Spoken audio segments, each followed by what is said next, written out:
Hello, reader, and thank you for coming to another spelling lesson. This week we are in SAVVAS MyView Literacy Unit 5, Lesson 1. Our skill this week is on Latin roots. Now, let's go ahead and talk about what those are. Latin base and root words have their own meaning. Many of these cannot stand on their own and need a prefix or a suffix. The word parts we are learning this week are the following. We have G-E-N-E-R, which can be pronounced a couple different ways depending on how it's used in the word, and it's Latin for to produce. We have port, which is Latin for to carry, dur, which is Latin for to harden, and ject, which is Latin for to throw. With that said, we're going to use our same structure that we've been using the whole time. We're going to say the word, we're going to count the syllables, say the word again, we're going to spell the word, and then we're going to write it last, and then, well, not last. Last, we will circle our Latin word part. With all that said, let's get started. Our first word is generous. Say generous. The adjective generous comes from gener, meaning to produce, and us, meaning full of. So it describes someone who is full of kindness and willing to give or share. Let's count the syllables. Us. Generous. Spell it. G-E-N-E-R-O-U-S. Generous. And let's write it. And as usual, I will spell it for you so you don't have to look back and forth. G-E-N-E-R-O-U-S.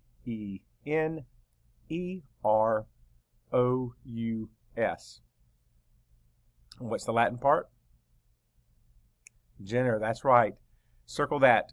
Mia was very generous at the fundraiser, donating more than she was asked because she loved to produce kindness. Our next word is generic. Say generic. The adjective generic comes from gener, or gener in this one, meaning to produce, and ic meaning related to. So it describes something that is produced as a common or general type rather than something unique. Let's count the syllables. Generic. Generic. Let's spell it. G-E-N-E-R-I-C. Generic. And let's write it. G-E-N-E-R-I-C. I may have been a little fast there. And our pattern is gener. Let's circle that. Instead of a fancy label, the store sold a generic cereal that tasted the same as the brand name version. Our next word is degenerated. Say degenerated. The verb degenerated can also be an adjective and comes from de, meaning down or away, gener, meaning to produce, and aided, meaning to become. So it means to become worse or less developed over time. Let's count the syllables. Degenerated. Degenerated. Let's spell it. D-E-G-E-N-E-R-A-T-E-D. Degenerated. And let's write it. D-E-G-E-N-E-R-A-T-E-D.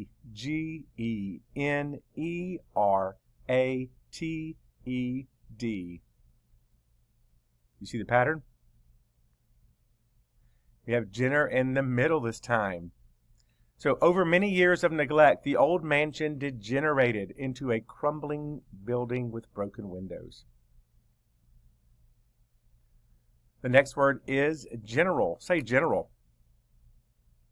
The adjective general comes from gener, meaning to produce, and ol, meaning related to.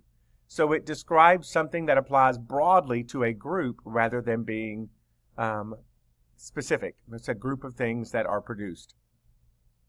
This is not the general. Of course, it could also be a rank in the military. Count the syllables. Gen-er-ol. General. Let's spell it. G-E-N-E-R-A-L. General. And let's write it. G-E-N-E-R-A-L.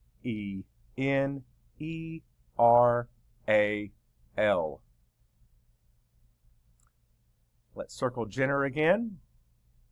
For our pattern, the teacher gave general instructions about the project, which did not include all the specific details.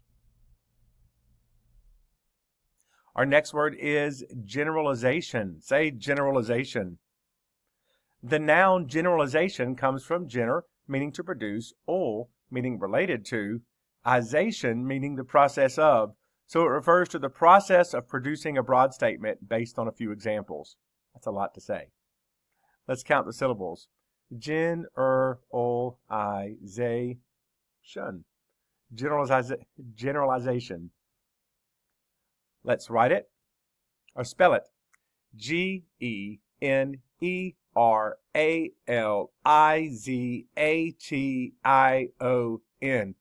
Generalization. And let's write it. Generalization.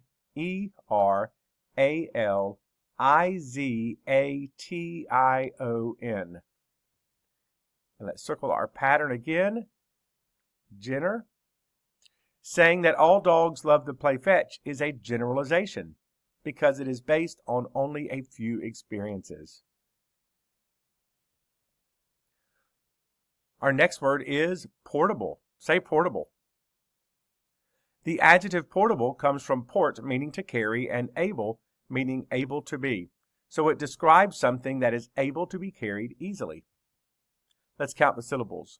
Portable. Portable. Let's spell it. Portable. Portable. And let's write it. Portable.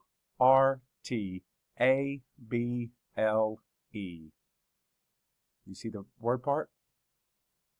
Port is correct. Let's circle it. The portable radio was small and light enough to be carried on the camping trip. Our next word is transport. Say transport. The verb transport comes from trans, meaning across, and port, meaning to carry. So it means to carry something from one place to another. So you're crossing over an area. Let's count the syllables. Transport. Transport. Let's spell it. Transport. Transport. And let's write it. Transport. Can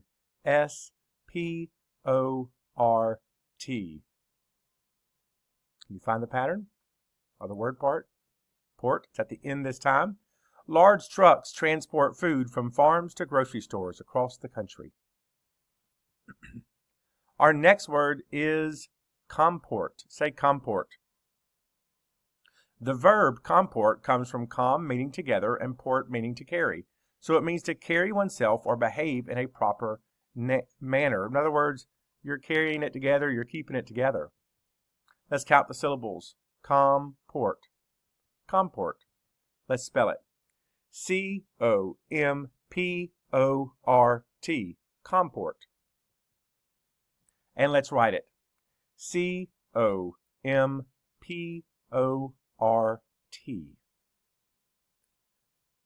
The Latin part. Port. That's right. Circle at the end.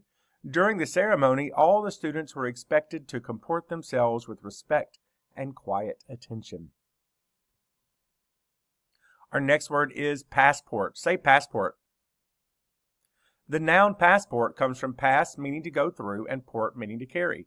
So it refers to a document that carries your identification when you travel to other countries. In other words, it helps carry you through to another place. Let's count the syllables. Passport. Passport. Let's spell it. P-A-S-S-P-O-R-T. Passport. And let's write it. P-A-S-S-P-O-R-T.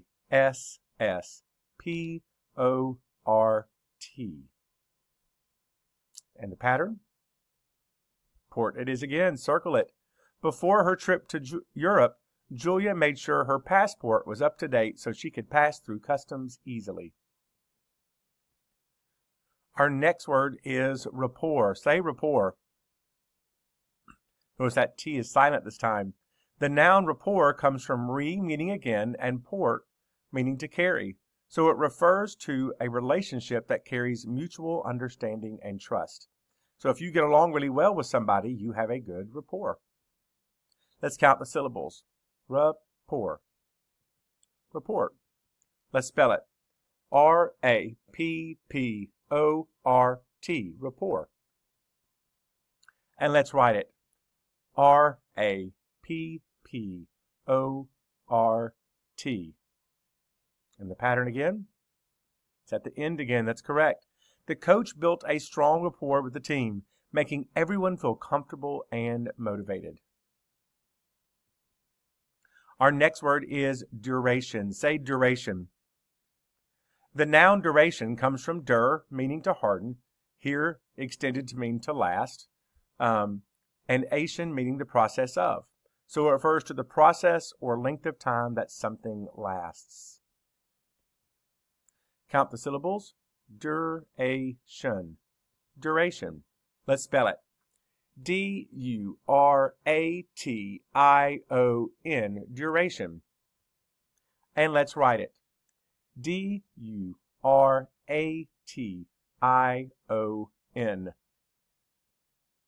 And can you find the word part? Dur again. The duration of the movie was 2 hours, so we knew exactly how long it would take to watch. The adjective, the next word is durable. Say durable. The adjective durable comes from dur, meaning to harden, and able, meaning able to be. So it describes something that is able to last a long time without breaking. Let's count the syllables. Durable. Durable. Let's spell it. D-U-R-A-B-L-E.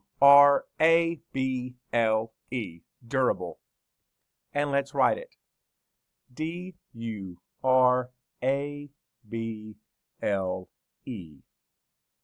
And can you find the new word part? Dur at the beginning. That's right. Circle it. The durable backpack survived many years and trips without tearing.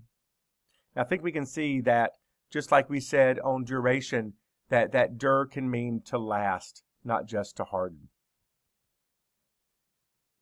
Next word is endure. Say endure. Endure. The verb endure comes from en, meaning to make, and dure, meaning to harden, or to last for a while. So it means to keep going or survive through difficult conditions. Let's count the syllables. Endure. Endure. Let's spell it. E-N-D-U-R-E. Endure. And let's write it. E-N-D-U-R-E. Let's find that pattern. D-U-R. Circle it. The hikers had to endure the freezing temperatures on their climb up the mountain. And again, that dure means more to last than it does to harden. To harden was what our book said. I think to last might be the secondary definition that's more accurate. Next word is endurable. Say endurable. The adjective endurable comes from en, meaning to make, dure, meaning to harden or to last, and able, meaning able to be. So it describes something that can be tolerated or withstood. Let's count the syllables. Endurable. Endurable. Let's spell it. E-N-D-U-R-A-B-L-E.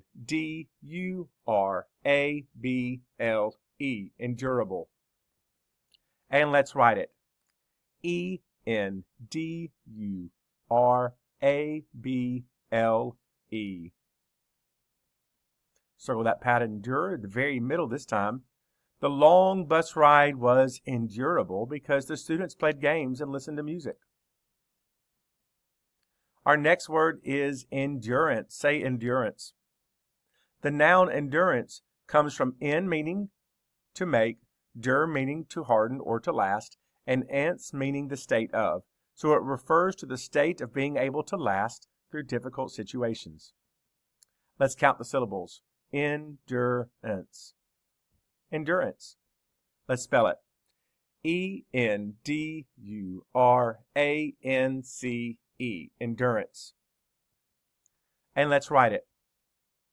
E-N-D-U-R-A-N-C-E.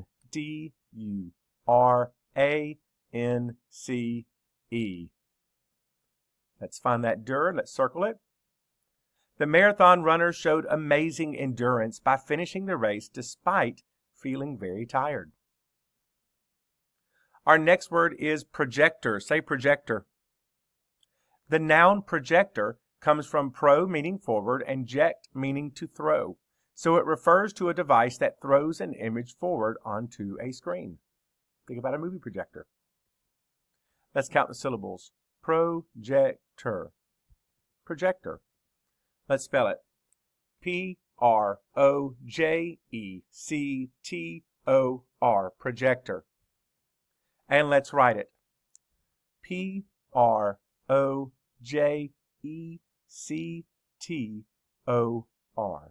Can you find that new pattern? Ject it is. Let's circle that. In class, the teacher used a projector to display the slideshow so that everyone could see the pictures clearly. Our next word is eject. Say eject. The verb eject comes from e meaning out and ject meaning to throw.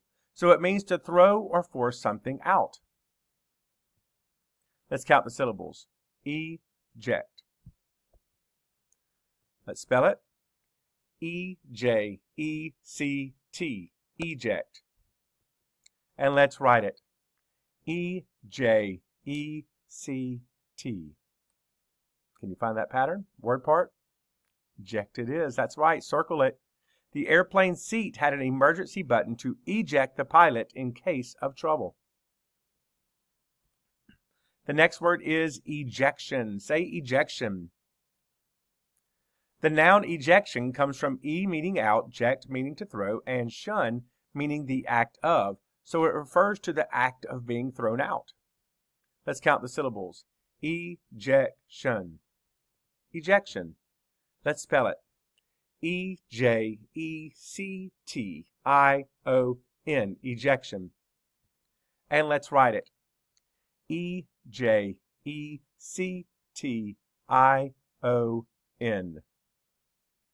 In the pattern, word part, eject right there. In the middle again. During the drill, the pilot practiced an ejection to safely exit the aircraft. Our next word is interjection. Say interjection. The noun interjection comes from inter meaning between and ject meaning to throw, plus shun meaning the act of. So it refers to the word or phrase that is thrown into a sentence to show emotion. Let's count the syllables.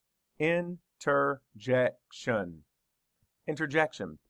Let's spell it. I-N-T-E-R-J-E-C-T-I-O-N. Interjection. And let's write it. I-N-T-E-R-J-E-C-T-I-O-N. Let's circle ject again. When the magic trick amazed her, Sarah's sudden interjection of, "Wow," caught everyone's attention. Our next word is objection. Say objection. The noun objection comes from ob meaning against, ject meaning to throw, plus shun meaning the act of. So it refers to the act of throwing an argument against something. Let's count the syllables. Objection. Objection. Let's spell it. O-B-J-E-C-T-I-O-N. Objection. And let's write it. O-B-J-E-C-T-I-O-N. Let's circle that pattern ject again. During the debate, Tom raised an objection because he believed the argument was not fair. And that is our last word. Thank you for sticking around to the end. I know these are long sometimes, but I appreciate it. You're getting smarter all the time. And until next time, of course, happy reading.